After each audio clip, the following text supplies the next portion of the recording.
मित्रों नमस्कार, मैं हूं पंडित कैलाश चंद्र जोशी और आप देख रहे हैं मेरा यूट्यूब चैनल संस्कृत ऋषि। आपका बहुत स्वागत है मेरे चैनल में।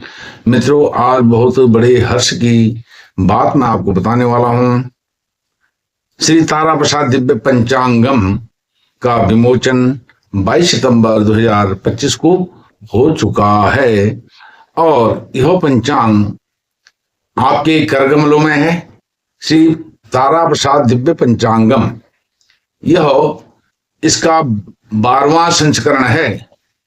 12वें वर्ष में यह पंचांग प्रवेश करने जा रहा है और इस पंचांग की एक विशेषता यह है, इस पंचांग के प्रधान संपादक आचार्य डॉक्टर रमेश चंद्र जोशी जी का एक लक्ष्य है, सिद्धांत है कि चैत्र शुक्ल प्रतिपदा से ठीक 6 महीने पहले शारदीय नवरात्र आरंभ के प्रथम दिवस, प्रथम नवरात्र में जो शैलपुत्री के नाम से समर्पित है और शैलपुत्री गिरिजा माता के चरणों से निकलती हुई, चरणों को स्पर्श करते हुई अक्षांश रेखा 29-30 देशांतर 79-8 पर यह गणना पंचांग की आधारित है। हम सब जानते हैं गिरिजा माता मंदिर कॉर्बेट नेशनल पार्क रामनगर के समीप जिला नैनीताल में है और इस पंचांग की बहुत सारी विशेषताएं हैं और इस वर्ष जो 12वां वर्ष इसका आरंभ होने जा रहा है, संवत 2083 का चैत्र शुक्ल प्रतिपदा से होगा 2026-27 का। यह विशेषांक मातृदेवो भव रहस्य विशेषांक है। यह मातृ शक्ति को समर्पित विशेषांक है और हम आप सब जानते हैं, जो इस पंचांग के पाठक जिन्होंने इसको उपयोग किया है आज तक, वह जानते हैं कि यह पंचांग प्रतिवर्ष एक रहस्य विशेषांक के रूप में निकलता है और इस वर्ष भी उसी बात का अनुसरण करते हुए यह मातृशक्ति को समर्पित विशेषांक है, मातृदेवो भव रहस्य विशेषांक। तो इस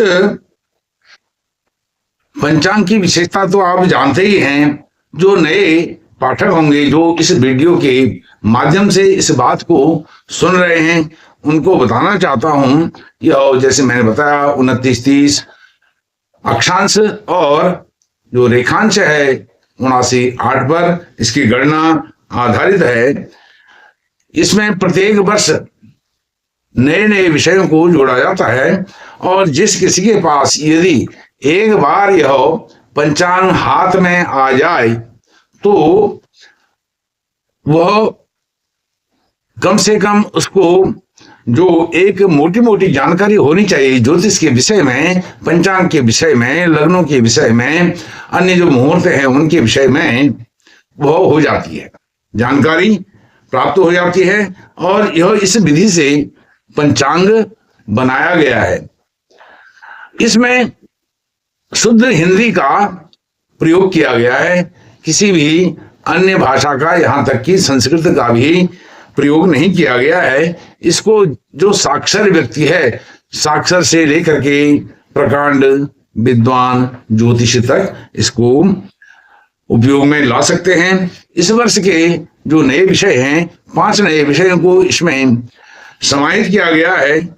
एक तो वही जो मातृदेवो भव रहस्य विशेषांक है, उस पर इसमें एक बृहद लेख आया है। वह लेख है, माता सबसे श्रेष्ठ, माता किसी भी दशा में त्याज्य नहीं, माता पिता व आचार्य की श्रेष्ठता, माँ एक शब्द नहीं अपितु एक मंत्र है। इसमें कहा गया है माता शब्द मात्र नहीं है, यह एक मंत्र है, महामंत्र है। माता यदि प्रतिकूल व्यवहार करे तो क्या करें? यदि अपने बालक के प्रति माता का उग्र व्यवहार हो, प्रतिकूल व्यवहार हो, अनुकूल व्यवहार ना हो, तो ऐसी स्थिति में उसकी संतान को क्या करना चाहिए, इसका भी इसमें संपूर्ण विवरण विस्तार पूर्वक दिया गया है। दूसरा जो इसका नया बिंदु है इस पंचांग का, इस रहस्य विशेषांक 12वें अंक का, वह है एकादशी व्रत शुद्धा विद्या निर्णय। यो एक दूसरा पक्ष है।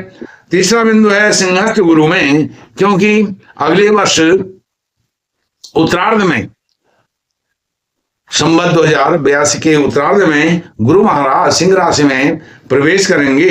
तो जब सिंहस्थ गुरु हो जाएंगे तब लग्न, जो विवाह आदि लग्न हैं, यह सिंहस्थ गुरु में होंगे या नहीं होंगे, या होंगे तो उनका शास्त्रीय विवेचन, इसमें शास्त्र सम्मत विवेचन, गवेषणा, अनुसंधान पूर्वक इसमें दिया गया है। चौथा विषय बहुत महत्वपूर्ण विषय, ये जो बिंदु है सभी महत्वपूर्ण हैं, लेकिन जो चौथा विषय है, विवाह मेलापक में विशाखा, ज्येष्ठा, आश्लेषा व मूल नक्षत्रों का परिहार। विशाखा, ज्येष्ठा, आश्लेषा और मूल नक्षत्र वाले जातक हैं तो उनके विवाह में कोई विलंब हो रहा है, तो ऐसी स्थिति में इन नक्षत्रों से संबंधित जातकों के लिए क्या परिहार होगा, क्या उपचार होगा, यह भी सब बताया गया है। पांचवां बिंदु यह भी बहुत महत्वपूर्ण है, विवाह से संबंधित है। विवाह मेलापक में कृष्ण चतुर्दशी एवं अमावस्या के जन्म का भ्रम निवारण वो आगामी विशेषांक, जो आगामी विशेषांक होगा संवत 2084, इस पंचांग का यह त्रयोदश अंक होगा, 13वां अंक होगा, और वह अंक होगा विवाह मेलापक में कृष्ण चतुर्दशी एवं अमावस्या के जन्म का भ्रम निवारण, यह आगामी विशेषांक होगा, और इसमें यह सब बताया गया है। इसके साथ साथ इसमें जो पूर्ववत आज तक विषय समाहित किए गए थे, संकलित किए गए थे, वह तो रहेंगे ही रहेंगे। एक बार आपको और बता देता हूं, यह पंचांग आपको कहां कहां पर उपलब्ध होगा। आप भारतवर्ष में कश्मीर से कन्याकुमारी तक, अटक से कटक तक, पूर्व से पश्चिम, उत्तर से दक्षिण कहीं भी रहते हैं तो आपके नजदीक में कहीं ना कहीं यह पंचांग आपको मिल जाएगा, यह ऐसा मेरा विश्वास है। जो बड़े बड़े मेट्रो सिटीज हैं उनमें पंचांग आपको कहां पर मिलेगा वह मैं आपको बता देता हूं, और इसका जो पंचांग कहां मिलेगा, उनका नाम और मोबाइल फोन नंबर आदि आपको सब वीडियो के अंदर मिलेंगे। पहला,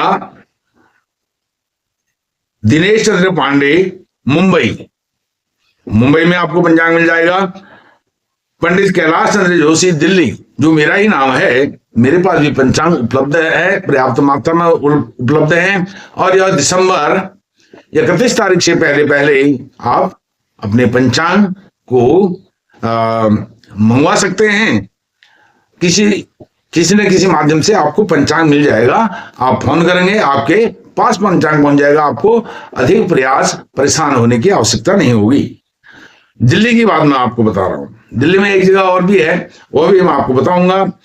फिर है नंबर 3, पंडित मणिकांत उप्रेती जी, मथुरा। नंबर 4, ललित मोहन जोशी, हरिद्वार में मिलेगा आपको, मथुरा में मिलेगा। पंडित रवि शंकर शास्त्री, लखनऊ।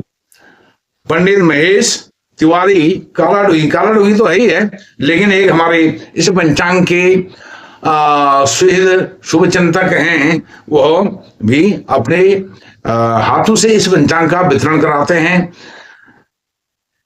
यह कालाडुंगी में। पंडित गिरीश चंद्र कांडपाल, लखनऊ। पंडित चारू पंत, दिल्ली। पंडित ललित पांडे, पालघर, मुंबई। पंडित नारायण दत्त खोलिया, पालघर, क्षमा कीजिएगा, पंडित ललित पांडे, पालघर, दिल्ली, मैंने शायद बोल दिया, मुंबई। पंडित नारायण दत्त खोलिया, पालघर, मुंबई। डॉक्टर आनंद वल्लभ जोशी, हरिद्वार। पंडित जेसी पंत जी, पिथौरागढ़। पंडित प्रेम प्रकाश जोशी, लखनऊ। यह 13 नंबर तो इन लोगों के हैं जो मेट्रो सिटीज में या दूर दराज में हैं, उत्तराखंड को छोड़ करके। इसमें उत्तराखंड के भी 1-2 नाम आ गए हैं, वो कोई बात नहीं, अच्छा है। और मैं आपको बताना चाहता हूं जो उत्तराखंड में है, उत्तराखंड में 124 सम्मानित पंचांग विक्रेता श्री तारा प्रसाद दिव्य पंचांगम के हैं। इनकी जो लिस्ट है ये आपके पास पुराना कोई पंचांग पड़ा है तारा प्रसाद दिव्य पंचांग का, तो अंतिम जो कवर पेज है, अंतिम पेज में इनर साइड में आप देखेंगे तो आपको उन सब पंचांग विक्रेताओं के नाम मिल जाएंगे और यह यत्र तत्र सर्वत्र सभी जगह पंचांग लगभग उपलब्ध रहेगा। एक और आपको बात बताता हूं, इसमें कुछ यह मात्र केवल पंचांग मात्र नहीं है, यह एक संग्रहणीय ग्रंथ के जैसा है, ग्रंथ है। क्योंकि इसमें जो पंचचक्रात्मक साढ़े साती है, ढैया है, लघु कल्याणी है और 120 वर्ष के अयनांशों की गणना इसमें दे रखी है। विवाह मुहूर्त वह दे रखे हैं और एक विवाह मुहूर्त पर एक बात याद आई है, इस वर्ष संवत 2083 में सन 2026 में सौर ज्येष्ठ में अधिक मास आएगा और सौर बैसाख में पर्याप्त मात्रा में लग्न दिए गए हैं। चिंता की बात नहीं है, यदि आपके पुत्र पुत्री विवाह योग्य हैं तो घबराने की बात नहीं है। आप ज्येष्ठ का विचार त्याग दीजिए और बैसाख में आप विवाह कर लें, या तो फिर आगे आपको इंतजार करना पड़ सकता है। और इसके साथ ही आपको बताना चाहता हूं कि बैसाख में 19 अप्रैल से लेकर के 12 मई तक भरपूर विवाह लग्न है। चिंता की बात नहीं है, आप बैसाख में 19 अप्रैल से 12 मई के बीच में अपने शुभ चिंतकों का, अपने पुत्री पुत्र का विवाह लग्न आदि यह तय कर सकते हैं। और मैं कहीं सुन रहा था चलते फिरते या कहीं व्हाट्सएप के मैसेज पर भी आया था कि इस वर्ष गर्मियों के सीजन में कोई विवाह लग्न आदि नहीं है, लेकिन यह मिथ्या प्रचार है। विवाह केवल सौर ज्येष्ठ में नहीं होंगे क्योंकि वह अधिक मास आ रहा है। बैसाख में पर्याप्त लग्न आदि हैं। और इसी के साथ मैं अपने वक्तव्य को यहाँ पर पूर्ण करता हूं। और यदि आपको यह जानकारी अच्छी लगी है, यह जानकारी पंचांग से संबंधित जानकारी है और इस पंचांग से संबंधित जानकारी को इस वीडियो के माध्यम से आप अपने शुभ चिंतकों के साथ, मित्रों के साथ जो पंचांग उपयोग में लाते हैं उनके साथ शेयर करके पुण्य अर्जन करें। और इस वीडियो को लाइक करें, शेयर करें, चैनल को सब्सक्राइब करके मुझे सहयोग प्रदान करें। बहुत बहुत धन्यवाद। नमस्कार।